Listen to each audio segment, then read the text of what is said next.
J'en aurai 4 en fait. Donc les 4 principaux qui sont Renaud Capuçon, Patricia Petitbon, Dorothée Gilbert et Éric Orsena. Eux resteront quasiment en permanence. Et il y aura un 6e siège, puisque je suis la 5e.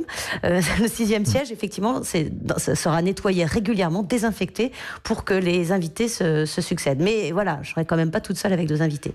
Et puis on a des petits aménagements. Par exemple, l'orchestre sera composé quasi exclusivement de cordes, parce que vous savez qu'avec les instruments avant, c'est compliqué, hein, on rejette de l'air. Donc, si on est contaminé, évidemment, on risque de projeter son virus. Alors, on a quand même gardé notre trompettiste, Clément Saunier, parce que le générique du Grand Échiquier, c'est la musique de Georges Delerue de La Nuit américaine. Et il y a un solo de trompette qui est très difficile d'ailleurs à exécuter, qu'il est un des rares à réussir.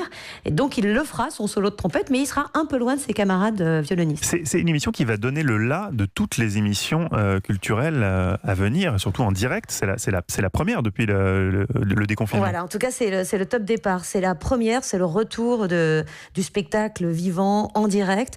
On est vraiment fiers de pouvoir le faire ensemble et que France Télé nous ait autorisé à le faire, évidemment en respectant les mesures sanitaires. Enfin, c'est une organisation de dingue. Hein. Alors là, en régie, à la moitié seulement en régie, on est tous les uns sur les autres.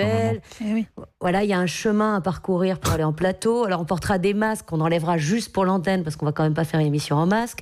Mais vraiment, c'est incroyable, c'est drastique comme mesure de sécurité.